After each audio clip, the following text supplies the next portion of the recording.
ನಾರಾಯಣಮೂರ್ತಿ ಅವರ ಹೆಂಡತಿ ಸುಧಾಮೂರ್ತಿ ಅವರು ಇದನ್ನು ಒಪ್ತಾ ಇಲ್ಲ, ಇಲ್ಲಪ್ಪ ನಾವು ಮಾಡೋದಿಲ್ಲ ಅನ್ನೋದು. ಯಾಕೆ? ನಿಮ್ಮ ಆಸ್ತಿ ಜಗತ್ತಿಗೆ ಗೊತ್ತಾಗ್ತದೆ ಅಂತೇಳಿಲ್ಲ, ಟ್ಯಾಕ್ಸ್ ತಪ್ಪಿಸಿ ದುಡ್ಡು ನಿಮ್ಮ ಕಡೆ ಹೆಚ್ಚಿಗೆ ಅಂತ ಹೇಳಿ ಅನ್ನೋದು ಗೊತ್ತಾಗೋದು ಅಂತೇಳಿಲ್ಲ. ಯಾವ ಕಾರಣಕ್ಕೆ ಬೇಕಲ್ಲ ರೀಸನ್ನು.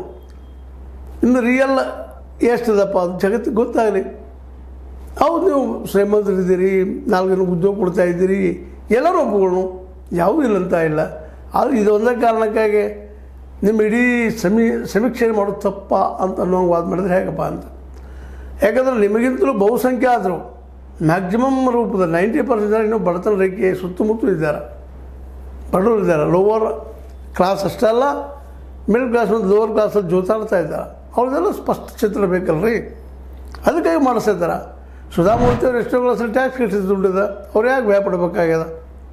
ಲೀಗಲಾಗಿ ವ್ಯವಹಾರ ಮಾಡ್ತಾ ಇದ್ದಾರೆ, ಭಯಪಡೋ ಅವಶ್ಯಕತೆ ಇಲ್ಲ. ಮಾಡೋದಕ್ಕೆ ಏನದ, ಇರಲಿ, ಸಮೀಕ್ಷೆ ಒಳಪಡಬೇಕಾಗಿತ್ತು, ಮಾಡಲಿಲ್ಲ ಅಂತೇಳಿ ಏನೇನೇ ಅನೇಕ ರೀತಿಯಾದ ಒತ್ತಡಗಳು ಮೊದಲನೇದಾಗಿ ವಿರೋಧ ಪಕ್ಷಗಳಿಂದ, ಇವತ್ತು BJPಯಲ್ಲಿ JDS ಅವರು ಒತ್ತಡ ಮಾಡ್ತಾ ಇದ್ದಾರೆ. ಬಂದು ಸ್ವತಂತ್ರವಾದ ಮೀಡಿಯಾಗೆ ಬೇಕಾಗಿರುವುದು ಸ್ವತಂತ್ರ ಧ್ವನಿ. ಆ ಸ್ವತಂತ್ರ ಧ್ವನಿ ಉಳಿಸಲು ನೀವು ಮಾಡಬೇಕಾದದ್ದು ಇಷ್ಟೇ. ಅದೇನಪ್ಪಾ ಅಂತಂತಂದ್ರೆ ನಿಮ್ಮ ಕೈಲಾದಷ್ಟು ಸಹಾಯ ಈ ಚಾನಲ್ಗೆ ಮಾಡಿ ಹಾಗೂ ನಿಮ್ಮ ಧ್ವನಿಯನ್ನು ಕಾಪಾಡಿಕೊಳ್ಳಿ ಮಾಡಿದ್ರು ಅಂತೇಳಿ.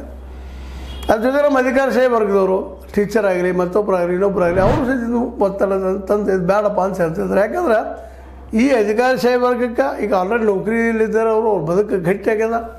ಈ ರಾಜಕಾರಣಿಗಳಿಗೆ ಮೇಲ್ವರ್ಗದವರು ಇದು ಬೇಡಾಗ್ಯದ ರೀ, ಇದು ಯಾಕೆ ಬೇಕ್ರಿ ಇದು ಅಂತೇಳಿ. ಆದರೆ ಬಡವ್ರಿಗೆ ಬೇಕಾಗ್ಯದ, ಸರ್ಕಾರಕ್ಕೆ ಬೇಕಾಗಿಲ್ಲ ಗೊತ್ತಿಲ್ಲ, ಆದರೆ ಬೇಕಾದಂಗೆ ನಟನೆ ಮಾಡ್ತದೆ ನಮ್ಮ ಇವರು ಸಿದ್ದರಾಮಯ್ಯ ಸರ್ಕಾರ. ಅದು ಯಾವುದೇ ಸರ್ಕಾರ ಆದರೂ ಇಲ್ಲ ನಾವು ಮಾಡಿಸ್ತಾ ಇದ್ದೀವಿ, ಗೊತ್ತಾ ನಮಗೆ ಯಾರು ಎಷ್ಟೆಷ್ಟು ಪ್ರಮಾಣದಲ್ಲಿ ಇದ್ದಾರೆ ಅಂತೇಳಿ ಇವ್ರು ಹೇಳ್ತಾ ಇದ್ದಾರೆ. ಇವ್ರಿಗೂ ರಾಜಕೀಯ ಲಾಭದ ಇಲ್ಲಂತಲ್ಲ, ರಾಜಕೀಯ ಲಾಭದಲ್ಲಿ ಯಾರೂ ಅಲ್ಲಾಡೋದಿಲ್ಲ ಅನ್ನೋದು ಏನು ಸ್ಪಷ್ಟ ಆಗ್ತಾ ಬಂದದ. ಅದೇನೋ